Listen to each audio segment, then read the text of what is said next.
Lideramos el camino de la opinión pública y buscamos que la cultura del debate alcance consensos y soluciones a los problemas de nuestro país.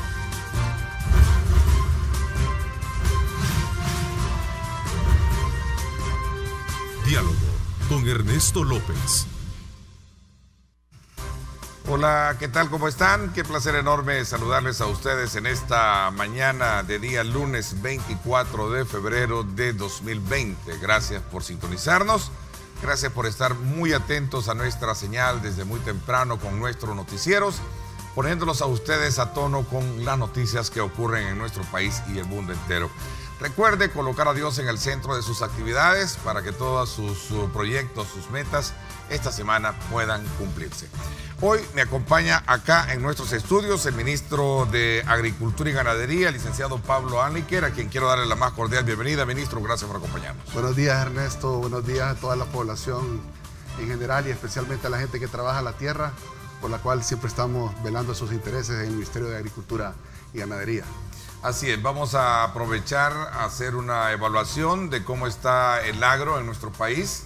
Vamos a hablar acerca de esta, por cierto, declaratoria de emergencia que se ha dado en cuanto a la producción de cítricos en el país y el impacto de ciertas enfermedades para estos cultivos. Quizás comienzo por conocer un poco este programa de becas para estudiantes que el día de ayer, domingo, por cierto, ahí estaba el presidente de Bandesal, Juan Pablo Durán. Estuvo también el director de la Escuela Nacional de Agricultura y la presencia también, Pablito, como ministro en este importante evento. Cuéntame un poquito sobre es interesante el programa, ¿no? Claro, Ernesto, la verdad es que tenemos muchos jóvenes en El Salvador que quieren estudiar y la ENA es una gran opción para los que quieren dedicarse a la agronomía, a la tierra, a la agroindustria. Es una escuela con una gran tradición, tiene muchísimos años de existir y la verdad que pues muchos jóvenes tienen la ilusión de estudiar, pero sus familias no tienen pues los recursos para mantenerlos, ya que no solo es la educación, sino que hay que darles comida, habitación, muchas veces todo lo necesario para la educación, lo que son libros y un montón de cosas, que hay familias salvadoreñas que no tienen la capacidad de pagarlo. Y yo ya sabía que había muchos jóvenes que tenían problemas para eso y eso me tenía muy inquieto. Es por eso que estuve pensando qué podía hacer y se me ocurrió pues seguir la orden de mi presidente Nayib Bukele, la cual es que trabajemos juntos entre las instituciones de gobierno y pues le hablé a un gran amigo que es Juan Pablo Durán Escobar, presidente de Bandesal, que ya antes nos habían dado el año pasado 10 becas. Y le hablé y le dije, Juan Pablo, necesito tu ayuda. Él me dijo casi de inmediato, sí, cuenta con nosotros. Y nos triplicó la ayuda en las becas. Gracias a Dios pudimos becar a 30 muchachos ayer, que estamos haciendo, pues este es un trabajo que viene en relación al Plan Territorial Parte 2, que es la ayuda que le damos a los jóvenes a mantenerlos sanos, en un ambiente sano, estudiando, y que no los ganen las pandillas, que no se vayan por el mal camino, sino que por el buen camino que es el estudio y salir adelante. Podemos salvar una gran población, producción de los cítricos y la población, pero si no hacemos nada ahorita, en 3 años, no podemos estar con 90% de las pérdidas de todos los cítricos del país. Entonces lo que hagamos ahorita va a tener un impacto para que dentro de 2 años no digan, así como el café, que no actuaron con la roya como era, y se bajó de 3,5 millones de quintales a 900,000. Si hubieran invertido $50,000 en el momento, o sea, la primera vez que se detectó en El Salvador fue en julio del 2013 en Aguachapán, municipio de Aguachapán, departamento de Aguachapán. Si hubiéramos cuarentenado toda esa zona, hubiéramos actuado rápido, yo te aseguro que, miren, tener un país pequeño tiene desventajas, pero también tiene ventajas. Y en los fitosanitarios, esa es una gran ventaja, ser pequeño, porque rápido puedes controlar cualquier porción del país. Pero ahora ya tenemos contaminado todo el área paracentral y occidental, cuando todo esto se pudo haber evitado. Eso es lo yuca. ¿Es preocupante? Sí, es preocupante. Se puede controlar. No quiero de alguna manera crear mucho es delicado, ese sabor de que... Es delicado, pero yo le pido a la gente, por favor, que colaboren con el MAG, ya que muchos pueden decir, no, me van a cortar mis árboles. No, señores, vamos a hacer un plan usted puede tener una producción ahorita, puede tener una parte contaminada, pero puede seguir produciendo. Vamos a hacerlo de una manera ordenada el corte para no dejar al país sin cítricos. Pero sí, hay lugares donde sí hay que entrar más drásticamente. Como te digo, esa propiedad donde estuvimos es un foco de infección fuerte. Que el vector se controla pues con fumigaciones. Hay que tener mucho cuidado con la flor de mirto, o lo que llamamos jazmín aquí. Si ustedes tienen jazmín en las plantaciones cítricas, córtenlo. Porque el jazmín da la casualidad que el vector se hospeda ahí. Entonces, si usted tiene un cultivo de mandarina o de cualquier cítrico y ve flores de jazmín, córtelas, porque ahí se está hospedando este vector. Que una vez el vector, este pequeño insecto tan pequeño, algo tan pequeño, para verlo hay que verlo casi con lupa, una vez él come de una planta que está enferma, él queda con esa enfermedad y la transmite a la siguiente planta donde se alimenta. Y entonces él durante toda su vida vive con la enfermedad dentro y la pasa. Eso es lo delicado. Entonces, ahorita estamos a tiempo de poder hacer algo para que esto no se vaya a salir del huacal, como dicen acá. Pero si no lo hacemos nosotros, nuestra responsabilidad es hacerlo, trabajar con las instituciones, los organismos internacionales. Estoy pensando pues traer técnicos de afuera también. Hay mucha experiencia pues en Brasil, en Estados Unidos, ni ellos que tienen de los laboratorios más avanzados del mundo han podido dar la cura para esta enfermedad. ¿Cómo está nuestro sistema de vigilancia al tipo de plagas en el país? Entiendo que hay ciertos programas de asistencia y cooperación, ¿no? Gracias por la pregunta, Ernesto. Eso es clave. Tú sabes que en los últimos 2 años pararon los monitoreos aquí en el país. El MAC no estaba monitoreando. ¿Saben lo que es eso? Es como que un doctor o la epidemiología del Ministerio de Salud no lleve contados los casos de todas las enfermedades. ¿Qué impacto puede tener el invierno, la entrada de los zancudos y todo eso, el dengue y todo eso? Todo se había dejado. Se había parado los monitoreos. ¿El sistema de vigilancia epidemiológico o agrícola de este país o para el control de plagas no había? Se paró como en el 2018. Y es algo que nosotros ahorita estamos volviendo a montar la estructura. Es algo por lo que vamos a luchar. Es necesario. Miren, tan comprometidos estamos que acabamos de hacer una inversión de $40,000. Vamos a traer 2 perros que vienen entrenados de México. Ya fueron los veterinarios de aquí a entrenarse con los perros. Y este mes es la graduación. Son perros especialistas en detectar frutas, plantas y cualquier cosa vegetativa que venga en el aeropuerto. Ustedes no se pueden imaginar, cuando estuvieron los perritos aquí, yo hice un reportaje, me los prestaron 15 días. Ustedes no se pueden imaginar la cantidad de fruta que trae la gente cuando viaja en las maletas y en los maletines. Traen bananos o guineos, como le decimos aquí, traen naranjas. Señores, hemos sacado macetas enteras, macetas. ¿Sabes lo que es eso? ¿Cómo se propaga una enfermedad con HLV? Pues traes una planta infectada, la traes en una maleta, la sembras en tu jardín porque nadie más la tiene y de ahí causas un daño que arriesgas a toda la industria. Y es por eso que estos perros son tan importantes, porque la gente muchos se van a enojar en el aeropuerto cuando le quiten la fruta ahí. Pero, por ejemplo, con un banano contaminado con el mal de Panamá, entra esa enfermedad aquí. En 6 meses no tenemos un banano vivo aquí en El Salvador. Sano. A ver, esta es una de las cosas que nos ocurren cuando viajamos. A Estados Unidos no puedes meter nada, Ernesto. Es bien difícil que puedas entrar con algo que no esté debidamente certificado por ellos, fitosanitariamente hablando. Por eso cuando tú entras al país... Y nosotros no podemos ser la excepción también. Claro, nadie en ningún país tiene que... Cualquiera puede decir, bueno, en El Salvador sí se puede. No, no se puede y es prohibido y es penado. Bueno, tengo buenas noticias para los amigos de Oriente. Este mes de enero, con febrero, quizás tenemos el récord de más decomisos de producto que pasa de contrabando. Este producto es un producto que pasa sin pagar los impuestos, que no tiene las medidas fitosanitarias correctas, ya que ya mandamos a analizar ahorita lo que está detenido por la Fiscalía, el queso, y salió altamente contaminado de coli, listeria y de muchas cosas que son prohibitivas en los lácteos. Entonces, decirles que la policía, la Dirección de Migración, estamos trabajando juntos y gracias a ellos estamos deteniendo el contrabando, que ese es quizás uno de los ¿cómo se llama? De los que compiten directamente con los lácteos salvadoreños, con una gran ventaja, que no pagan el IVA, no pagan impuestos, no pagan nada, y entonces tienen un precio más barato. En cambio, la gente que lo hace legalmente, ¿verdad?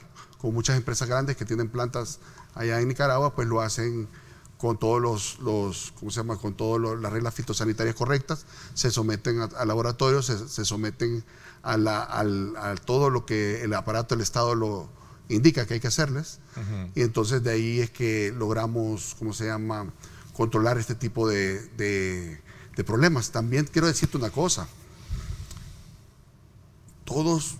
muchos le echan la culpa solamente a la importación de Nicaragua, pero ahorita, este mes de enero, hicimos unas investigaciones nosotros, fuimos a visitar diferentes plantas, lo estoy haciendo aquí público, en toda la República, hemos estado monitoreando y nos damos cuenta que aquí los salvadoreños también estamos faltando a la ley.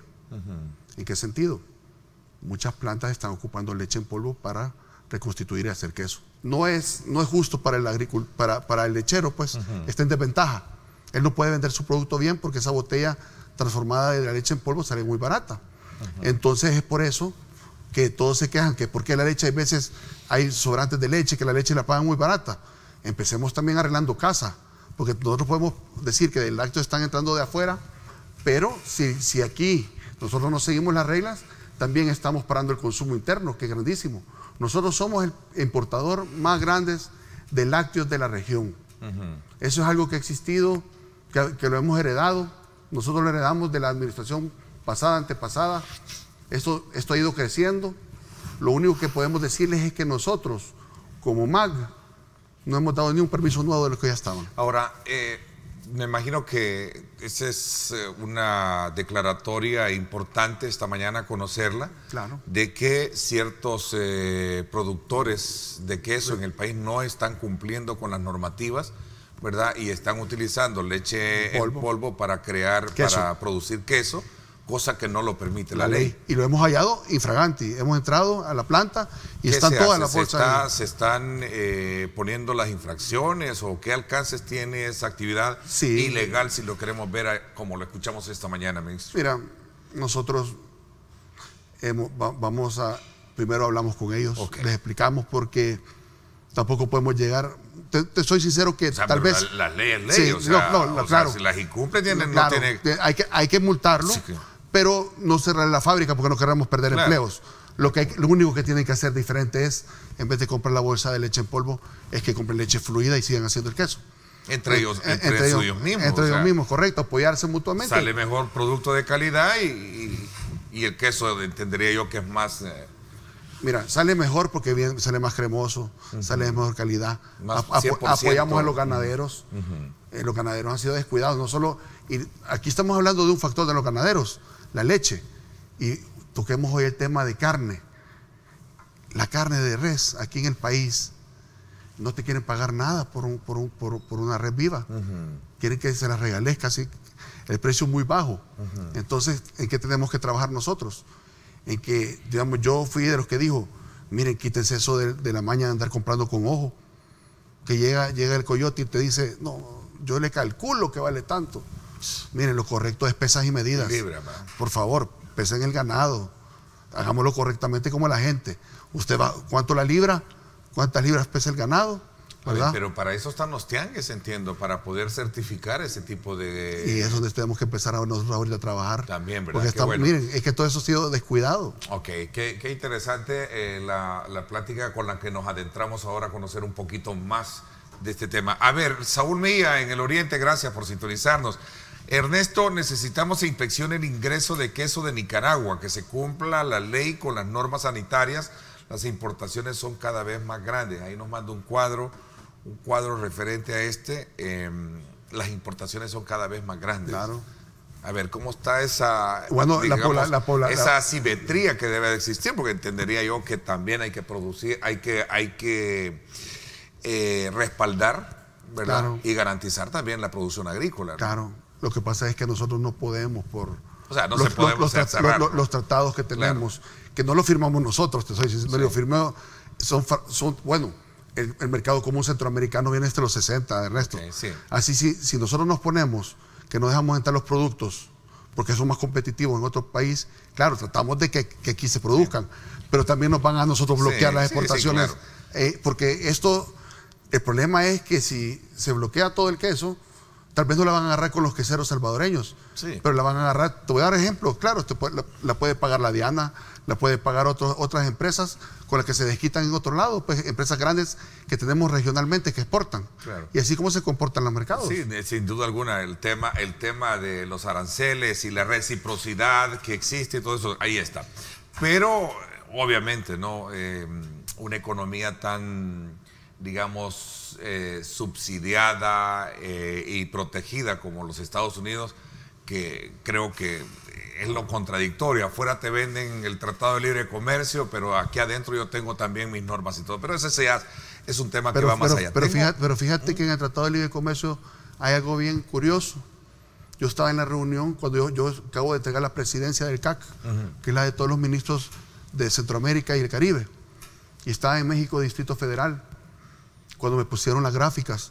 Y de repente veo todas las gráficas para arriba y solo veo dos para abajo. Me llama la atención, quiero ver quiénes son los que están abajo. El Salvador y Panamá. Todos los otros países le están sacando rédito al Tratado de Libre Comercio, Ernesto. Fíjate que tenemos por el caso, y te lo voy a poner bien claro, Guatemala es el cuarto productor de banano del mundo. A la par, aquí nomás así en línea recta, 100 millas náuticas. Nuestro país vecino, con el que hemos tenido grandes relaciones. Tenemos a Costa Rica, mayor productor de piña del mundo. Cuando tú empiezas a ver todos esos factores, todos pensábamos de que el Tratado de Libre Comercio salía negativo. Cuando empiezo a ver que México también le estaba sacando ventaja también a Estados Unidos. Entonces, los otros países le están sacando ventaja, menos El Salvador y Panamá. ¿Panamá por qué? Porque ellos tienen una economía financiera de logística con el canal, que les permite, como un país, como cualquier tal vez país árabe rico en petróleo, es el petróleo de ellos. El petróleo de ellos. Entonces ellos tienen una ventaja que nosotros no tenemos. Nosotros somos el mercado más grande para todas las frutas. Tú lo acabas de decir. El queso es uno de los más. La carne de res. Toda la carne de res viene de Nicaragua casi. El 80%. Todas las frutas y verduras, tú lo acabas de decir, 450 millones de dólares entran de frutas y verduras. Entonces, esto es en todas las cadenas. Nos han dejado una adicción a los demás países y lo peor es que nos mandan muchas veces. No, la segunda y la tercera nos viene a caer acá. Regresamos al punto, nos convirtieron en un país más dependiente de los productos de afuera, más que productores como tal. A ver, dije que ya no íbamos a llorar sobre la leche derramada. Hay que hacer las cosas, hay que hacerlo, hay que ver cómo se hace.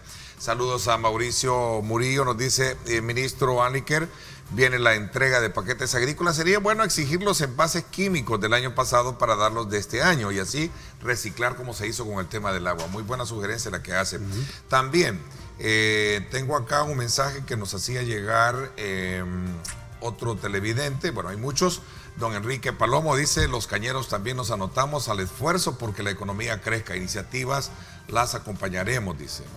Ahorita en la caña, pues, espero pronto poder dar buenas noticias sobre la caña, sobre unos proyectos que vamos a desarrollar. Estamos esperando algunas firmas y también para que vean los cañeros que estamos trabajando para ellos. Vamos a cambiar de temas, pero siempre en consonancia, para medir los alcances que tienen aquellas políticas públicas y el Estado de la Nación bajo la mirada del funcionamiento de las instituciones y de los últimos acontecimientos que han ocurrido en nuestro país. Dos grandes amigos de casa, Naida Medrano, a quien le doy la más cordial bienvenida, ella es experta en políticas públicas y también directora del Centro para la Promoción de Derechos Humanos. Gracias por acompañarnos, Naida. Bienvenida. Gracias, Ernesto. Qué gusto estar acá. Buenos días a la audiencia y al colega con quien ahora comparto. También Rafael Ernesto Goches, economista. Rafael, bienvenido. Gracias por acompañarnos. Encantado, Ernesto. Creo que últimamente lo que hemos estado viendo de alguna manera es estas tensiones profundas, ¿verdad? Que en algún momento se habían previsto al inicio del mandato, es decir, se había previsto algún tipo de problema de gobernabilidad democrática. Muchas personas, incluida, de hecho, pensamos que esta crisis iba a ser al inicio del mandato. Sin embargo, se fue sorteando de alguna manera hasta esta tensión que tenemos ahora entre el Ejecutivo y el Legislativo. Por supuesto, esta gobernabilidad democrática pasa por todo un proceso de poder entablar diálogos de nación a mediano y largo plazo, ¿no?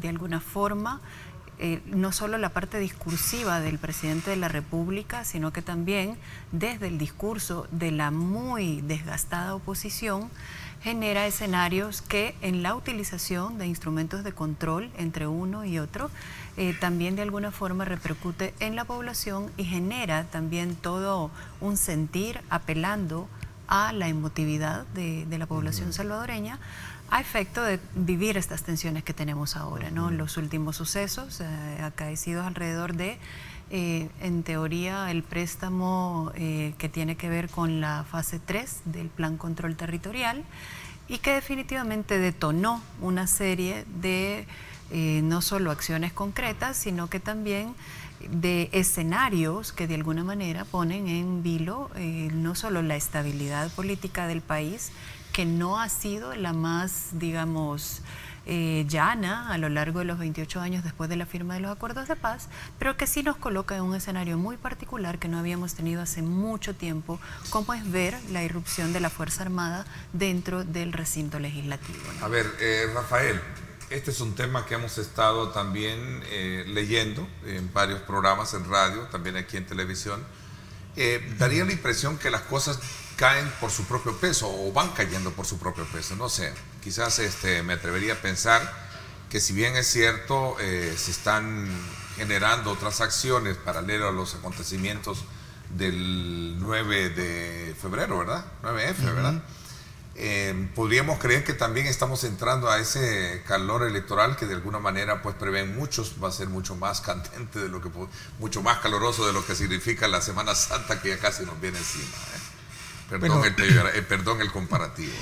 No, yo creo que hay un elemento muy importante que lo destaca y lo demuestra alrededor del mundo la experiencia que han tenido diferentes países, y es que hay un elemento que se ha constatado, que es que los países que tienen un crecimiento sostenido en el tiempo son aquellos que tienen una institucionalidad democrática consolidada. Y ese elemento es sumamente importante porque justamente a finales de marzo, por ejemplo, viene la misión del Fondo Monetario Internacional y va a encontrar un país muy diferente a lo que estaba al inicio de año. ¿A qué me refiero? Me refiero a que los parámetros de las evaluaciones no solo se refieren al aspecto macroeconómico, es decir, ver cómo está el endeudamiento, cómo está el déficit fiscal, el empleo, la inflación, sino cómo está en términos de la institucionalidad. O sea, cómo está la estabilidad política, cómo está la división de poderes. Recordemos que en el 2017, justamente uno de los parámetros en los cuales el informe del Fondo Monetario destacaba era el choque que había en términos de la Asamblea Legislativa con el Ejecutivo, y luego hubo un default que se tradujo lógicamente en un precio mayor de los bonos que nosotros tenemos que pagar, y el país entró en la calificación de riesgo aumentó. ¿Qué significa eso? Que eso no crea las mejores condiciones para los inversionistas, y uno de los desafíos más grandes que tiene El Salvador es justamente llegar, no llegamos ni al 18% las inversiones en relación al Producto Interno Bruto, y necesitamos llegar por lo menos al 22%. Y usted, Ernesto, Naida, no saben quién es el escapista más reconocido en el mundo, y ese es un inversionista con miedo. O sea, si no se generan las condiciones, realmente, y esto llama mucho la atención por cuanto la reacción que ha habido a nivel internacional llama mucho la atención sobre todo porque nosotros somos un país altamente dependiente del exterior.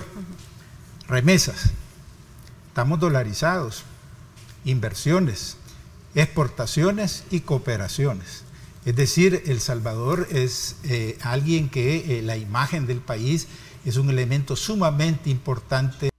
Bueno, gracias nuevamente por estar con nosotros, Naida. Yo creo que Rafael nos dejó, digamos, un panorama bien interesante para poder concretizar sobre la necesidad de fortalecer la base institucional del país como un ambiente agradable para poder hablar de desarrollo. Claro. ¿Cierto? Sí, aquí me gustaría abonar un poquito más alrededor de los debates existentes en los últimos años, ¿verdad? O sea, cuando hablamos de los programas de ajuste estructural, de inicio de los 90 en El Salvador, finales de los 80, principios de los 90, lo que se trataba de buscar era precisamente esta armonía entre crecimiento y desarrollo. O sea, la panacea del crecimiento, de alguna forma, también ha quedado debiendo al tema de desarrollo. Entonces, es esta lógica de que a través del crecimiento logramos resolver todas nuestras problemáticas, también hay que saberla dosificar desde nuestras propias lecciones y nuestras propias lecturas. ¿Qué significa esto? Que si bien es cierto, con determinados paradigmas se generó o se gestó mínimamente, digamos, asomos de crecimiento, esto no necesariamente devino en desarrollo. Es un poco trayendo a colación el ejemplo de Chile, o sea, evidentemente el desarrollo pasa por el reconocimiento de las desigualdades y por una distribución lo más equitativa posible de los bienes naturales, de los bienes sociales, entre otras tantas. Cuando tenemos crecimiento, pero este crecimiento no deviene en desarrollo, evidentemente lo que estamos haciendo es conteniendo en una olla de presión todas estas problemáticas que se generan al no tener esa distribución equitativa, por una parte. Por otra, creo que estamos asistiendo de alguna manera a esta transformación, a una nueva transformación de la estructura, si no productiva, por lo menos sí a la lógica de reinserción dentro del mercado internacional. El Salvador históricamente ha jugado mucho con ello, ya también lo decía Roberto precisamente. Entonces, un elemento que nos va a determinar mucho en este contexto es precisamente la anunciada Cuarta Revolución Industrial y el papel del Salvador en esta Cuarta Revolución Industrial. Creo que eso es lo que está sucediendo.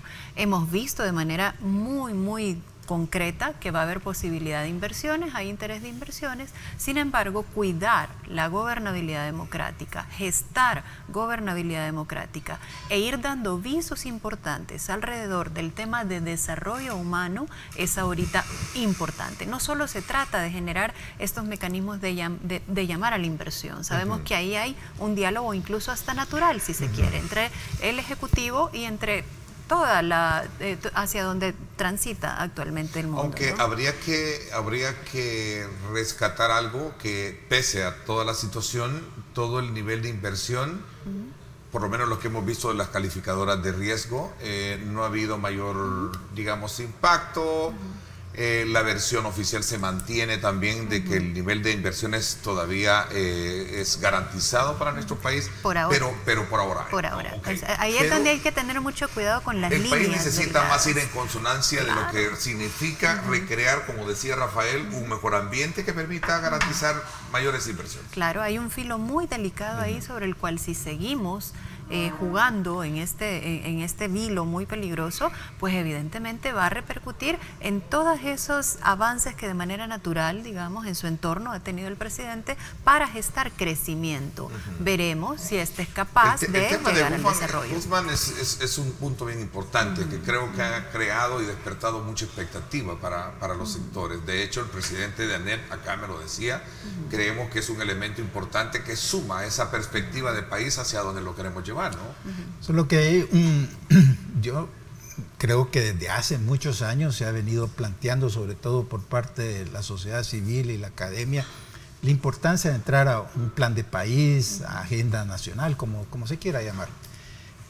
Lo único del doctor Husman es que él partió de una premisa, de un supuesto que habría que ya no tiene vigencia. El esfuerzo creo que es muy importante y ojalá que el señor presidente le redoble esfuerzos en esa dirección. Pero el doctor Husman partió de un supuesto que ya no es válido. Él dijo de que afortunadamente estaban dadas las condiciones porque el país estaba reunificado. Y semanas más tarde se da todos estos acontecimientos. Eso lógicamente que hace modificar la premisa de ese ejercicio. Yo diría que afortunadamente en el país hay una madurez por parte de la sociedad civil muy importante que pudiera ayudar a balancear, porque nosotros tendemos únicamente a estar observando la discusión entre partidos políticos o entre el gobierno y el sector empresarial, y nos olvidamos de la sociedad, que al fin y al cabo es la razón de ser del Estado. En ese sentido, yo creería que en este momento es un enorme reto yo no lo veo en función de los partidos políticos, porque realmente han perdido mucha legitimidad y credibilidad en la población, pero efectivamente si uno ve el panorama internacional, es la sociedad la que está reaccionando. Y ojalá que pueda abrirse un espacio y ganárselo también la sociedad en términos propositivos, constructivos, para llegar a un diálogo. Yo creo que el país lo que más necesita son dos palabras clave, Ernesto, que es sensatez y diálogo. Sí. Claro. Y por supuesto, como resultado de esa reunión de gobernadores, que ese plan busque de alguna manera aliviar el tema de la pobreza y la desigualdad, que es el factor por el cual cualquier pueblo es detonante. Es detonante y cualquier pueblo se levanta. O sea, en este país no es de hoy, es de histórica. El tema de la desigualdad, si vemos en resumen todos los estudios que se han hecho a través de Naciones Unidas, el país sigue siendo un país de desigualdad, lleno de desigualdad. Y al cerrarse la válvula de escape, o sea, a las medidas antiinmigrantes, lógicamente que será una fuga, digamos, de talento y descompresionaba la presión social, valga la redundancia, hacia el gobierno. Ese panorama se hace más complejo. Y un factor que creo que es digno de ponerlo en la mesa y de reconocer que han habido avances es el tema de la seguridad, porque se han tenido resultados positivos. El tema de los homicidios. El tema de los homicidios. La seguridad es mucho más vasta, ¿verdad? Mucho más Entonces, vasta. el tema de los homicidios sí, sin embargo, por eso es importante dialogar como país. Para necesitamos lograr comprender qué pasa con la política pública, qué decisiones se están adoptando, si no es que no aprendemos nuestras lecciones y quedan concentradas. Y yo creo que también el país merece un tejido social que comprenda cuál es la dinámica adoptada. Interesante. Esto es Vamos a manera de conclusión cuando regresemos para plantearlas también acá en nuestro programa. 7:49 minutos. Gracias por estar con nosotros.